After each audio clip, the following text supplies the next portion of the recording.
샬롬 유선생의 구속사 천국열차 유도수 목사님의 신구약 성경 파노라마를 낭독하는 시간입니다. 지금은 요한일서 파노라마 4장 12절에서 21절까지입니다. 우리가 하나님 안에 하나님이 우리 안에. 요절은 15절 누구든지 예수를 하나님의 아들이라 시인하면 하나님이 저 안에 계시고 저도 하나님 안에 거하느니라. 4장 둘째 문단 12절에서 21절까지의 중심점은 우리는 하나님 안에 하나님은 우리 안에 거한다는 기독교의 최고 경지에 있습니다. 도표에 표시된 대로 이런 연합의 신비가 12절, 13절, 15절, 16절 4번이나 강조되어 있습니다. 사도는 이미 3장 24절에서 주 안에 거하고 주는 저 안에 거하시나니 하고 이 신비를 말씀했는데 이를 4장에서 강화 이를 4장에서 강화시켜주고 있는 것입니다. 바울이 이 비밀이 크도다 합니다. 에베소서 5장 32절 기독교 진리를 깨닫고 보면 이보다 더한 영광스러움은 없습니다. 이는 그리스도인들이 누릴 수 있는 무한대한 축복이요 확신이요 담대함이요 안전보장입니다. 그러면 누가 이런 경지에 거하게 된다는 것인가? 16절 안에는 믿음과 사랑이 있습니다. 예수가 하나님의 아들이심을 믿고 15절 서로 사랑하는 자에게 12절 주어진다고 말씀합니다. 이를 두 단원으로 나눠 상고하겠습니다. 첫째 단원 12절에서 16절 사랑이 온전히 이루어짐, 둘째 단원 17절에서 21절 심판날의 담대함을 얻게 됨. 첫째 단원 12절에서 16절 사랑이 온전히 이루어짐. 어느 때나 하나님을 본 사람이 없으되 만일 우리가 서로 사랑하면 하나님이 우리 안에 거하시고 그의 사랑이 우리 안에 온전히 이루느니라. 12절 1. 첫째 단원의 중심점은 서로 사랑하는 자에게 주어지는 축복입니다. 앞문단 1절에서 11절까지는 하나님이 같이 우리를 사랑하셨은즉 우리도 서로 사랑하는 것이 마땅하도다 하고 11절 끝마쳤는데 본문단은 우리가 서로 사랑하면 하고 12절 시작이 됩니다. 크게 두 가지를 들고 있는데 첫째 단원에서는 기어 하나님의 교제를 말씀하고 12절에서 16절 둘째 단원에서는 니은 심판날의 담대함을 17절에서 21절 얻게 된다고 말씀합니다. 이 어느 때나 하나님을 본 사람이 없으되 합니다. 12절 상반절 하나님은 볼 수 있는 분이 아니십니다. 그러나 기억 만일 우리가 서로 사랑하면 니은 하나님이 우리 안에 거하시고 12절 중반절 즉 볼 수 없는 하나님을 모실 수는 있다는 것입니다. 왜냐하면 하나님은 사랑이시기 때문입니다. 그리고 지금 그의 사랑이 우리 안에 온전히 이루느니라 합니다. 12절 하반절 온전히 이룬다는 뜻에는 양면이 있습니다. 먼저는 하나님의 사랑이 우리 안에 이루어지는 것이고 다음에는 내 안에 부어진 사랑을 나누어 줌으로 볼 수 없는 하나님을 증거할 수 있다는 것입니다. 그러나 우리가 형제를 사랑하는 것이 먼저가 아니라 하나님의 사랑이 우리 안에 부은 바 되는 것이 먼저입니다. 이것이 하나님 우리 안에 거하시는 것이기도 합니다. 3. 제가 깨닫고 믿기로는 그의 사랑이 우리 안에 온전히 이루느니라는 이것이 핵심이요. 여기에 비결이 있습니다. 사도는 17절에서도 사랑이 우리에게 온전히 이룬 것은 합니다. 다시 강조하고자 합니다. 여러분은 자신이 연약할 때, 죄인 되었을 때, 원수 되었을 때 그 아들의 죽으심으로 말미암아 하나님으로 더불어 화목되었음을 진심으로 믿으십니까? 로마서 5장 6절, 8절, 10절 그렇다면 여러분의 마음에는 하나님의 사랑이 부은 바가 된 것입니다. 이는 우리에게 주신 성령으로 말미암아 하나님의 사랑이 우리 마음에 부은 바 됨이니 합니다. 로마서 5장 5절 즉 성령께서 이를 믿게 해주셨고 사랑을 운반해다가 여러분의 마음에 부어주셨다는 말씀입니다. 이것이 핵심이라 하는 것은 과연 그리스도인들 속에 하나님의 사랑이 부은 바가 되었는가 의심이 가기 때문입니다. 그 원인은 복음이 희귀하게 되었기 때문입니다. 사무엘상 3장 1절 복음을 듣지 못한 자에게는 하나님의 사랑도 모르고 더욱이나 부어질 수는 없기 때문입니다.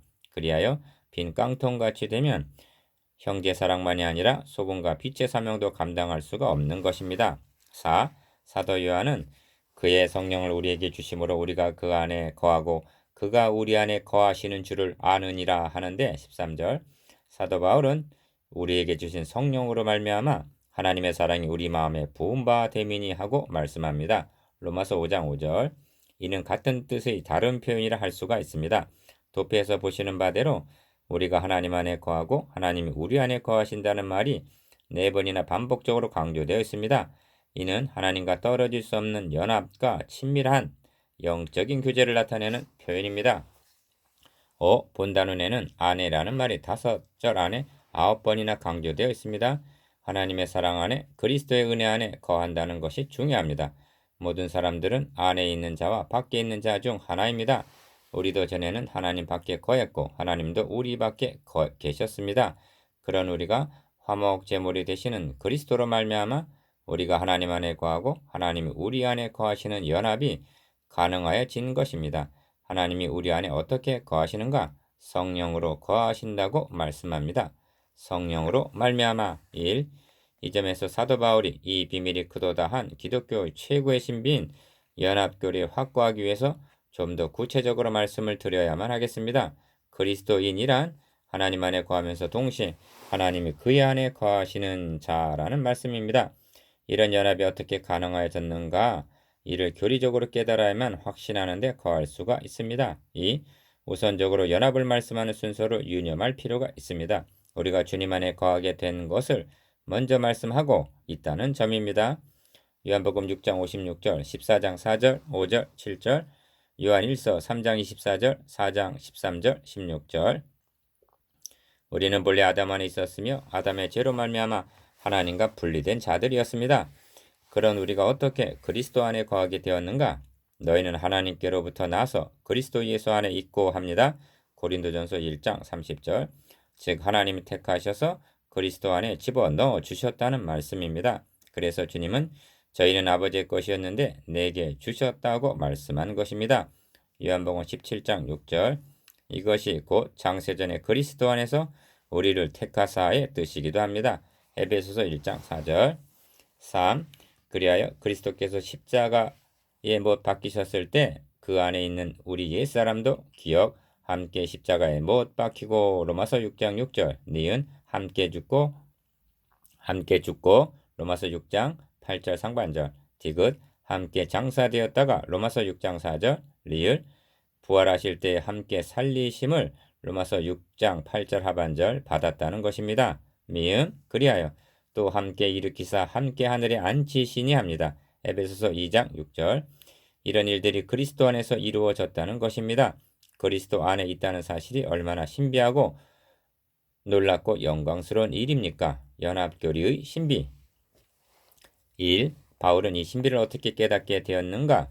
이러므로 사람이 부모를 떠나 그 아내와 합하여 그들이 한 육체가 될지니 이 비밀이 크도다. 내가 그리스도와 교회에 대하여 말하노라 한 에베소서 5장 31절에서 32절 말씀에 나타납니다. 바울은 하나님께서 아담의 배필을 지으셔서 짝지어 주시면서 이러므로 남자가 부모를 떠나 그 아내와 연합하여 둘이 한 몸을 이룰지로다 한 창세기 2장 24절 창세기 2장의 기사를 통해서 깨닫게 된 것입니다. 2. 하나님은 아담과 하와를 각각 만드신 것이 아니라 아담의 몸을 통해서 아내를 지으시는 특이하고 신기한 방법으로 하셨습니다. 전지전능하신 하나님이 이와 같이 하신 것이 무심한 일로 여겨지십니까? 하나님은 연합교리의 신비를 계시하기 위해서 이런 특이한 방법으로 지으신 것입니다. 아담은 내 뼈 중에 뼈요 살 중에 살, 즉 자신의 몸이라고 고백했습니다. 머리와 몸의 관계는 떨어질 수 없는 관계입니다. 나눌 수가 없습니다. 그러므로 아담이 아내를 사랑하는 것은 자신의 몸을 사랑하는 것이 됩니다. 이것이 그리스도와 교회의 관계요 성도 상호간은 한 몸의 지체들 간이라는 것입니다. 그러므로 형제를 사랑하는 것이 주님을 사랑하는 것이요 곧 자신을 사랑하는 것이 됩니다. 반면 형제를 사랑치 아니하는 자는 하나님께 속하지 아니하는 자요 미워하는 자는 살인하는 자라는 3장 10절 15절 논리가 성립이 되는 것입니다. 3. 아버지가 아들을 세상의 구주로 보내신 것을 우리가 보았고 또 증거하노니 누구든지 예수를 하나님의 아들이라 시인하면 하나님이 저 안에 거하시고 저도 하나님 안에 거하느니라. 하나님이 우리를 사랑하시는 사랑을 우리가 알고 믿었노니 하나님은 사랑이시라. 사랑 안에 거하는 자는 하나님 안에 거하고 하나님도 그 안에 거하시느니라 합니다. 14절에서 16절. 이는 앞에서 말씀한 것에 대한 요약인데 기억 사도는 아버지가 아들을 세상의 구주로 보내신 것을 보았고 또 증거하였고 니은 우리는 하나님 이렇게 사랑하신 사랑을 알고 믿었고 디귿 믿는 성도들 간에 서로 사랑하게 이르렀다는 것입니다. 리을 그리하여 이제는 우리에게 주신 성령으로 말미암아 하나님과의 교제와 형제 상호 간의 사랑을 지속해 나간다는 것입니다. 본 단원에는 하나님, 그의 아들, 그리스도, 성령, 삼위 하나님이 등장합니다. 이것이 서로 사랑하는 자에게 주어지는 첫 번째 축복입니다. 둘째 단원 17절에서 21절 심판날에 담대함을 얻게 됨. 이로써 사랑이 우리에게 온전히 이룬 것은 우리로 심판날에 담대함을 가지게 하려 함이니 주의 어떠하신가 같이 우리도 세상에서 그러하니라. 17절 1. 둘째 단원의 중심점은 서로 사랑하는 자에게 주어지는 두 번째 축복인데 심판날에 담대함을 얻게 된다는 데 있습니다. 믿음의 목표는 심판날에 주 앞에 서는 것입니다. 심판날을 가볍고 작은 일로 여기지 않기를 바랍니다. 기억 베드로 사도는 하나님 집에서 심판을 시작할 때가 되었나니 만일 우리에게 먼저 하면 하나님의 복음을 순종치 아니하는 자들의 그 마지막이 어떠하며 또 의인이 겨우 구원을 얻으면 경건치 아니한 자와 죄인이 어디서리요 합니다. 베드로전서 4장 17절에서 18절 니은 사도 요한은 계시록에서 땅의 임금들과 왕족들과 장군들과 부자들과 강한 자들과 각종과 자주자가 굴과 산 바위 틈에 숨어 산과 바위에게 이르되 우리 위에 떨어져 보좌에 앉으신 이의 나체서와 어린 양의 진노에서 우리를 가리우라. 그들의 진노에 큰 날이 이르렀으니 누가 능히 서리요 하더라 합니다. 계시록 6장 15절에서 17절 디귿 사도 바울은 이는 우리가 다 반드시 그리스도의 심판대 앞에 드러나 각각 선악간에 그 몸으로 행한 것을 따라 받으려 함이라 합니다. 고린도후서 5장 10절 2. 이로써 사랑이 우리에게 온전히 이룬 것은 합니다. 17절 상반절 12절에서 말씀드렸습니다만 기억 하나님의 사랑이 우리 안에 온전히 이루게 되는 것은 우리가 형제를 사랑함으로 되어지는 일이 아닙니다. 복음을 듣고 믿을 때 성령께서 부어주시는 것입니다. 문제는 하나님의 사랑이 온전히 이룬 자만이 서로 사랑 즉 나누어줄 수가 있다는 말씀입니다. 니은 우리로 심판날에 담대함을 가지게 하려 함이니 합니다. 17절 중반절 사랑이 온전히 이룬 사람은 심판날에 담대함을 가지게 된다는 것입니다. 3. 왜냐하면 사랑 안에 두려움이 없고 온전한 사랑이 두려움을 내어 쫓나니 두려움에는 형벌이 있음이라 두려워하는 자는 사랑 안에서 온전히 이루지 못하였느니라 합니다. 이제까지 말씀한 것의 반대 경우를 생각해보면 서로 사랑하지 않는다는 것은 하나님의 사랑이 온전히 이루지 못했다는 증거요.